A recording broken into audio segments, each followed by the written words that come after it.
The morning sun peeked through the worn-out blinds, casting slivers of light across the cluttered room. Groggily, I pushed myself off the bed, my body aching from another restless night. I glanced at the empty side of the bed where my wife, Sarah, once lay. Lately, she seemed to find more comfort in the solitude of the guest room, a decision she justified with excuses about my snoring or her need for space. I'm a bull in every sense of the word. My broad shoulders and muscular build speak of years of manual labor. Yet my eyes tell a different story, one of exhaustion and unfulfilled dreams. I've always prided myself on being a provider, but the recent economic downturn has left me jobless and desperate.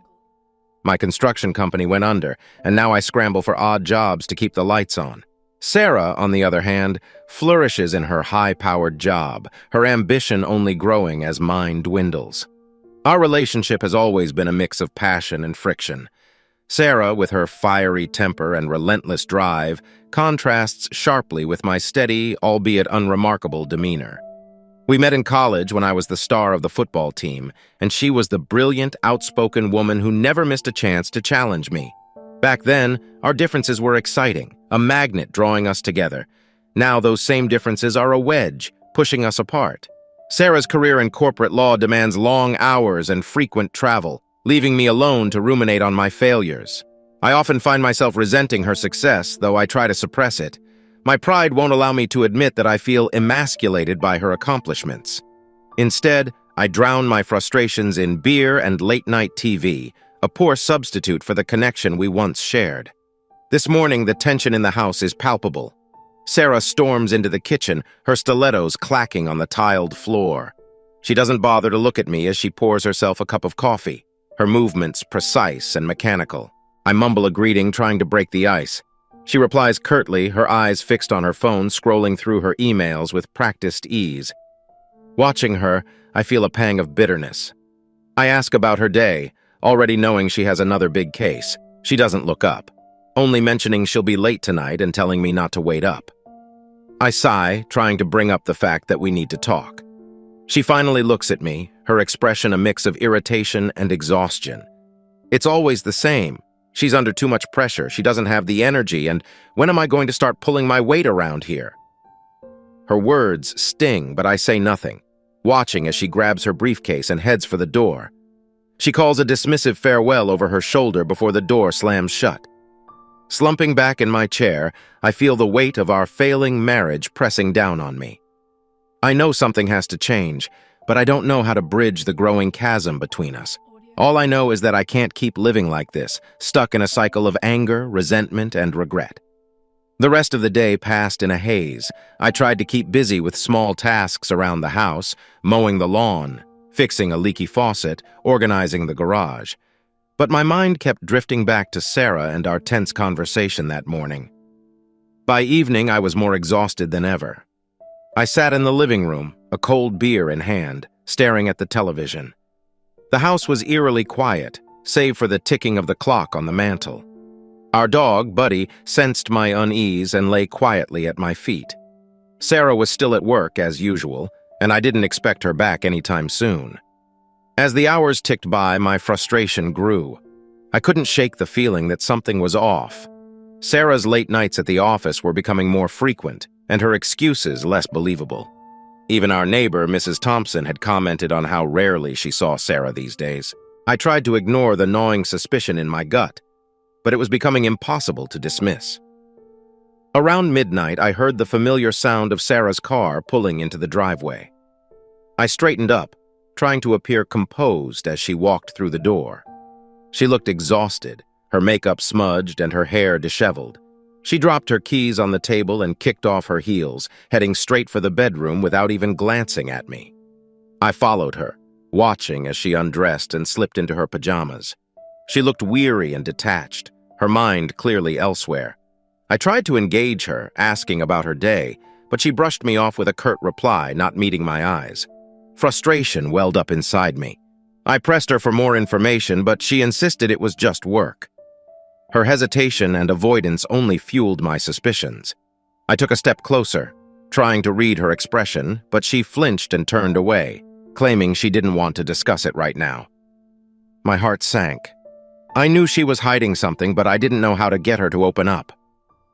As she climbed into bed and pulled the covers over her head, I stood there for a moment, feeling the weight of our unresolved issues pressing down on me. I knew things couldn't go on like this, but I didn't know how to fix them. The next morning, I decided to talk to my brother, Mike. He was always the rational one in the family, the one who could offer a fresh perspective. We met for coffee at a local diner. Mike listened patiently as I poured out my worries, his brow furrowing in concern. "James, you need to trust your instincts," he said, leaning forward. "If something feels off, it probably is. Have you thought about talking to a counselor? Sometimes an outside perspective can help." I nodded, appreciating his advice, but feeling a bit overwhelmed. "I don't even know where to start," I admitted. Mike placed a reassuring hand on my shoulder. "One step at a time, man. Just take it one step at a time." Leaving the diner, I felt a bit lighter, but the unease was still there. Something was terribly wrong, and I needed answers. But I feared what I might find. For now, all I could do was wait and hope that Sarah would eventually come clean. Deep down, I knew our marriage was hanging by a thread, and it was only a matter of time before everything came crashing down. Despite the progress we were making, there was an unspoken tension that lingered between us, like a shadow neither of us could shake. We had begun to rebuild trust and communication, but the specter of Sarah's affair with Tom still haunted our attempts at reconciliation. It was clear that if we were ever to truly move forward, we needed to confront the past head-on. One evening, after another productive session with Dr. Evans, Sarah and I sat down in the living room. The soft hum of the television filled the space, but neither of us paid it any attention. We had agreed that it was time to talk about Tom, to address the elephant in the room that had been looming over us since the day I found out. Sarah took a deep breath, her eyes filled with a mixture of resolve and trepidation. "James, I know this isn't easy, but I want to be completely honest with you about everything that happened. You deserve to know." I nodded, steeling myself for what was to come. "I appreciate that, Sarah. I think it's important for us to clear the air no matter how painful it might be." She began to recount the story of how the affair had started. It had begun innocently enough, with late nights working on a particularly challenging case. Tom had been a supportive colleague, offering her a sympathetic ear and a shoulder to lean on during the stressful times. Their professional relationship had gradually evolved into something more personal, and before long, lines were crossed. Listening to her, I felt a swirl of emotions: anger, hurt, betrayal, but also a strange sense of relief. The truth, painful as it was, provided clarity. I could see the remorse in her eyes, hear the regret in her voice, and it helped to soften the sharp edges of my pain. "I never meant for it to happen," Sarah said, her voice breaking. "I was so caught up in my own struggles that I didn't realize how far I had drifted from you. By the time I understood what I was doing, it was too late." Tears welled up in my eyes, but I held them back. "Why didn't you come to me? Why didn't you tell me you were struggling?" She looked down, ashamed. "I was afraid, James. Afraid of disappointing you, of admitting that I couldn't handle everything on my own. And when things started with Tom, I felt even more trapped. I didn't know how to stop it without destroying everything." I took a deep breath, trying to process her words. "We can't change the past, Sarah, but we can learn from it. I need to know that you're committed to us, to fixing what we've broken." Sarah reached across the table, taking my hand in hers. "I am, James. I know I have a lot to make up for, and I want to prove to you that I'm committed to rebuilding our marriage." The sincerity in her eyes reassured me, but I knew actions would speak louder than words. We had come a long way, but the journey was far from over. In the weeks that followed, we continued to work on our relationship, but now with a newfound honesty. Sarah took steps to distance herself from Tom, transferring to a different team and minimizing contact. It was a difficult adjustment, but a necessary one. One day, while cleaning out the garage, I came across a box of old photos and memorabilia from our early years together. I sifted through the contents, feeling a pang of nostalgia for the simpler times.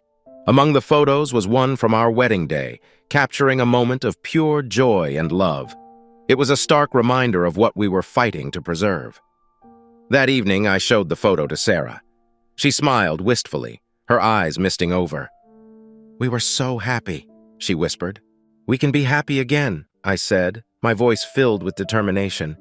"It won't be easy, but I believe we can get there." Sarah nodded, a spark of hope in her eyes. "I believe it too, James, as long as we're in this together." Our renewed commitment gave us the strength to face the challenges ahead. We continued our counseling sessions, delving deeper into the issues that had plagued our marriage. We learned to navigate difficult conversations without falling into old patterns of blame and defensiveness. There were setbacks, of course. Moments of doubt and frustration threatened to undo our progress. But each time we found a way to come back to each other, to remind ourselves of the love that had brought us together in the first place. One evening, as we sat on the porch watching the sunset, Sarah turned to me with a thoughtful expression. "Do you think we should tell our families about everything that's happened? About the affair, the counseling, all of it?" I pondered her question. "I think it depends on what we hope to achieve by telling them. Do you think it would help us or just create more complications?" Sarah sighed. "I'm not sure. Part of me feels like we need their support, but another part worries that it will just make things more difficult." "We can take our time with that decision," I said. "For now, let's focus on us, on continuing to rebuild what we have." Despite the progress, there were still moments of intense pain and doubt. There were nights when I lay awake, haunted by memories of Sarah's betrayal. On those nights, I would slip out of bed and sit on the porch, the cool night air soothing my troubled mind. Buddy would join me, his silent companionship a comfort in the darkness. One such night, as I sat staring at the stars, Sarah came out to join me. She wrapped a blanket around herself and sat down beside me, her presence warm and reassuring. "Can't sleep?" she asked softly. I shook my head, just thinking. She reached for my hand, her touch gentle. "Do you want to talk about it?" I hesitated, then nodded. "Sometimes I wonder if we'll ever fully heal from this, if we can really move past it." Sarah squeezed my hand. "I understand, James. I have those doubts too. But I believe in us. I believe we can get through this, as long as we keep trying." Her words, though simple, held a profound truth. Healing wasn't a destination, but a journey, one that required constant effort and commitment. I looked at her, seeing the determination in her eyes, and felt a renewed sense of hope. We sat in silence for a while, the night enveloping us in its quiet embrace. It was moments like these, moments of shared vulnerability and connection, that reminded me why we were fighting so hard to save our marriage. In the midst of our efforts, an old friend, Emily, re-entered my life. Emily and I had been close in college, but we had lost touch over the years. She moved back to town and reached out to me wanting to catch up. Initially, our interactions were innocent. A coffee here, a text message there, but as Sarah and I struggled to rebuild our relationship, Emily became a confidant, someone who understood my pain and frustration. Emily was everything Sarah wasn't at that moment: attentive, understanding, and unburdened by the history that weighed Sarah and me down. We began to spend more time together, and what started as a friendship slowly morphed into something more. I found myself drawn to her, seeking solace in her presence. One evening, after a particularly heated argument with Sarah, I went to Emily's apartment. We talked for hours, and as the night wore on, the lines blurred. I didn't plan for it to happen, but the connection I felt with Emily was undeniable. That night, I crossed a line I never thought I would, and our relationship became physical. The next morning, I woke up with a crushing sense of guilt. I had become what I despised. I had betrayed Sarah, just as she had betrayed me. The realization hit me hard, and I knew I had to face the consequences of my actions. When I returned home, Sarah immediately sensed that something was wrong. I couldn't hide it from her, nor did I want to. I needed to come clean, to be honest about my own failings. We sat down in the living room, and I told her everything about Emily. The shock and pain in Sarah's eyes mirrored my own feelings when I discovered her affair with Tom. She listened quietly, tears streaming down her face as I confessed. I could see the devastation in her expression, the realization that we were both equally guilty. "I'm so sorry, Sarah," I said, my voice breaking. "I never wanted to hurt you. I was lost and confused, and I made a terrible mistake. She wiped her tears, her voice trembling. "James, I don't know what to say. It's too much." I nodded, knowing she was right. Our path to healing had just become even more complicated. But if we were truly committed to rebuilding our relationship, we had to face this new challenge together. In the days that followed, we doubled down on our counseling sessions with Dr. Evans. We talked openly about our respective affairs, exploring the reasons behind our actions and the deep-seated issues that had led us to seek solace outside our marriage. It was excruciatingly painful, but it was also necessary. Our families were shocked when we revealed the full extent of our struggles. While they were supportive, there was an undercurrent of disappointment and concern. We knew that regaining their trust, just like regaining each other's, would take time and effort. Emily and I ended our relationship, recognizing that it was a symptom of deeper problems rather than a solution. It wasn't easy, but it was a necessary step in my commitment to Sarah and our marriage. Sarah and I continued to work hard on our relationship, setting new goals and finding ways to reconnect. We took more trips together, spent quality time rediscovering our shared interests, and made a conscious effort to be present for each other.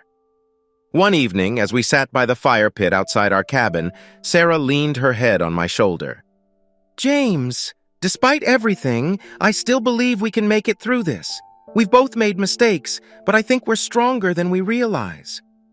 I wrapped my arm around her, holding her close. "I believe it too, Sarah. We've faced so much, but we're still here. We're still fighting for each other."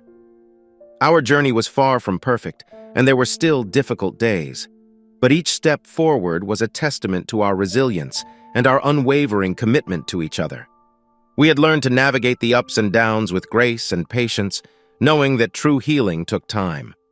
One afternoon, as I was leaving work, I found Emily waiting for me in the parking lot. She looked determined, her eyes flashing with a mix of hurt and resolve. "James, we need to talk," she said, stepping in front of me. I sighed, knowing this confrontation was inevitable.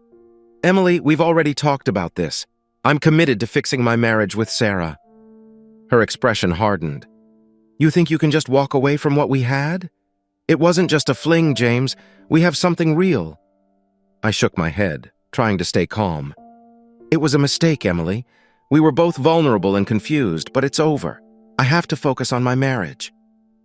Emily's eyes filled with tears, but her voice was steady. "I love you, James. I know you have feelings for me too. Don't deny it." I looked away, struggling with my own emotions. "It's not that simple. I do care about you, but my marriage is my priority. I have to make things right with Sarah." Emily reached out and grabbed my arm, her grip firm. "You're making a mistake. You're choosing a life of misery with Sarah over a chance at real happiness with me." I gently pulled my arm free, my heart aching at the pain I was causing. "I'm sorry, Emily. This is how it has to be." That evening, I came home to find Sarah in the kitchen, preparing dinner. She looked up as I walked in, her expression wary. "Is everything okay?" she asked, sensing my tension.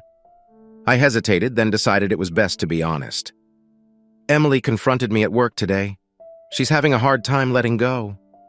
Sarah's face tightened, and she set down the knife she was using to chop vegetables. "What did she say?" "She wants to be with me," I admitted, "but I told her it's over, that I'm committed to us." Sarah sighed, her eyes reflecting a mix of relief and lingering hurt. "Thank you for being honest, James, but this isn't going to be easy, is it?" I shook my head. "No, it's not, but we'll get through it together." In the weeks that followed, Emily's persistence became a constant strain on our fragile stability. She called, texted, and even showed up at places she knew I frequented.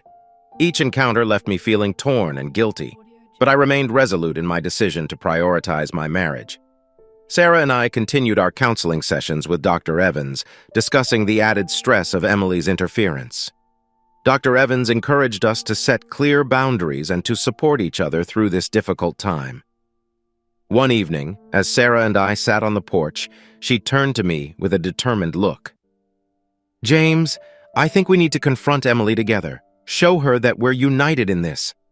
I nodded, realizing she was right. "Okay, let's do it." We arranged to meet Emily at a neutral location, a quiet cafe on the outskirts of town.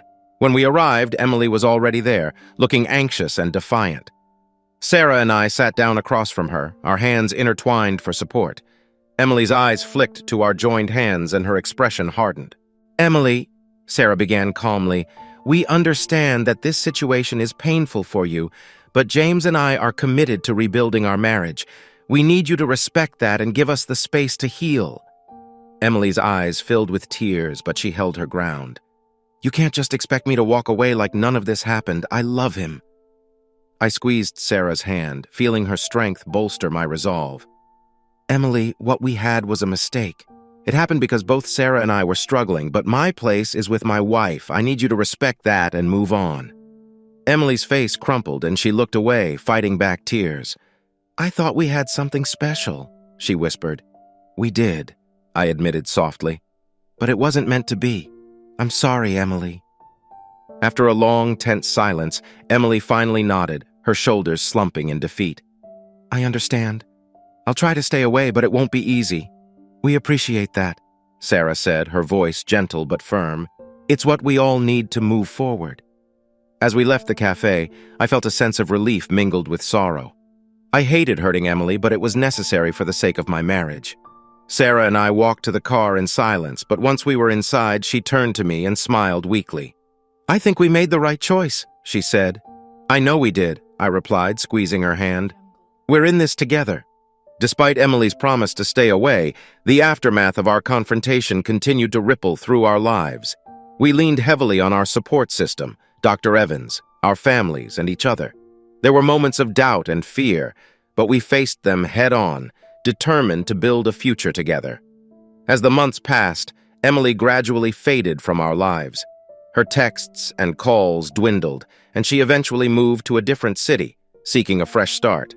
With her departure, a weight lifted from our shoulders, allowing us to focus more fully on each other. Sarah and I continued to work on our marriage, setting new goals and finding ways to reconnect.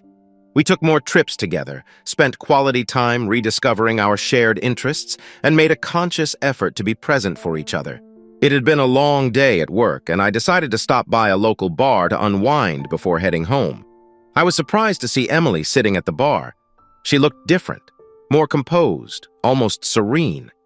My guard was up, but I didn't want to make a scene, so I nodded a brief hello and sat a few stools away. To my surprise, Emily approached me with a tentative smile. "Hey, James, can we talk for a minute?" I hesitated, then nodded. "Sure, but let's keep it short."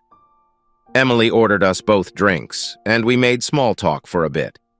She seemed genuinely sorry for her previous persistence and assured me that she had come to terms with our decision. I started to relax, thinking perhaps she had finally moved on. We clinked glasses and I took a sip of my drink. The next thing I knew, my vision blurred and my head began to spin. Panic surged through me as I realized something was very wrong. The world around me faded to black. When I woke up, I found myself in an unfamiliar room. Disoriented and groggy, I sat up and looked around. The sight of Emily's bedroom sent a jolt of fear through me. I tried to piece together what had happened, but my mind was foggy. I reached for my phone and saw several missed calls and texts from Sarah. My heart pounded as I read the last text, a photo of me, unconscious in Emily's bed. Emily walked in, her expression a mix of triumph and regret. "I'm sorry it had to be this way, James, but I couldn't let you go so easily." I stood up, my anger flaring. "What did you do to me? Why did you send that photo to Sarah?" Emily sighed, looking genuinely sad. "I didn't want to hurt you, James. I just wanted you to see that we belong together." I didn't have time to argue. I needed to get home and explain everything to Sarah before it was too late. I grabbed my things and left, my heart racing as I drove home. When I arrived, Sarah was sitting on the couch, her face pale and her eyes filled with hurt. She looked up as I entered, her expression a mixture of betrayal and disbelief. "Sarah, I can explain," I began, my voice trembling. She held up her hand to stop me. "Explain what, James? That you ended up in Emily's bed again? After everything we've been through?" I took a deep breath, trying to steady myself. "She drugged me, Sarah. I didn't go there willingly. I woke up and had no idea how I got there." Sarah's eyes narrowed, but there was a flicker of uncertainty. Do you expect me to believe that? After everything? I stepped closer, desperation in my voice. Please, Sarah, you know I would never willingly do this. I love you. I'm committed to us. She set this up to make it look like I betrayed you again. She studied my face, searching for the truth. Finally, she let out a shaky breath. I want to believe you, James, but this is too much. I reached out and took her hands in mine. I'll do whatever it takes to prove it to you. We can go to the police, get a drug test, anything. Just please believe me. Tears welled up in her eyes as she nodded slowly. Okay, we'll go to the police and get this sorted out. But James, if there's any doubt, I don't know if I can keep doing this. I hugged her tightly, relief washing over me. Thank you, Sarah. We'll get through this, I promise. We went to the police station and filed a report. They took my statement and arranged for a drug test. The process was humiliating and exhausting, but I knew it was necessary to prove my innocence. The next few days were a blur of anxiety and tension. We waited for the test results, both of us on edge. Sarah was distant, the weight of the situation straining our fragile peace. I did my best to reassure her, but I knew that words could only do so much. Finally, the results came back. The test confirmed the presence of a sedative in my system, corroborating my story. The police opened an investigation into Emily's actions, and I hoped that justice would be served. Sarah and I sat together on the couch, the test results between us. I'm so sorry, Sarah, I said, my voice filled with emotion. I never wanted any of this to happen.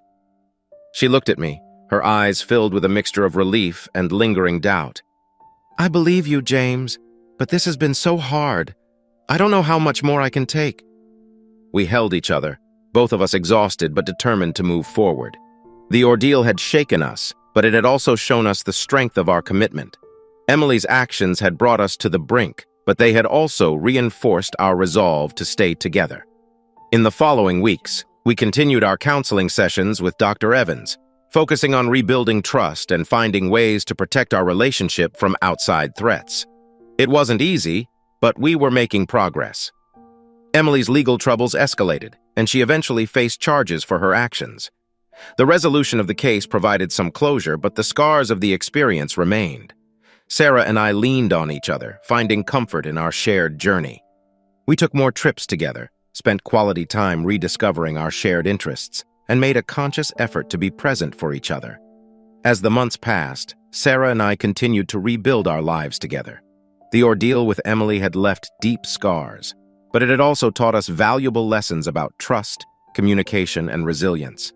We focused on creating new memories and strengthening our bond, determined not to let the past dictate our future. Our counseling sessions with Dr. Evans became less frequent as we gained confidence in our ability to navigate challenges on our own. We found joy in the small moments, cooking dinner together, taking long walks with Buddy, and spending quiet evenings by the fire pit. These simple acts of togetherness helped to heal the wounds and remind us of the love that had brought us together in the first place. Emily's legal troubles culminated in a court hearing, where she faced charges for drugging me and attempting to sabotage my marriage. The evidence was clear, and she was found guilty.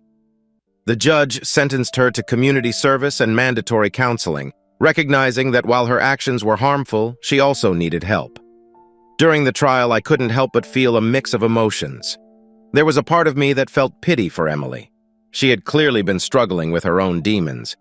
But there was also relief and a sense of closure. The chapter involving Emily was finally coming to an end. Sarah and I attended the sentencing together, holding hands as the verdict was read. Afterward, we sat outside the courthouse, reflecting on everything we had been through. I'm glad it's over, Sarah said, her voice filled with relief. We can finally move on. As for Emily, the last I heard, she was making efforts to turn her life around.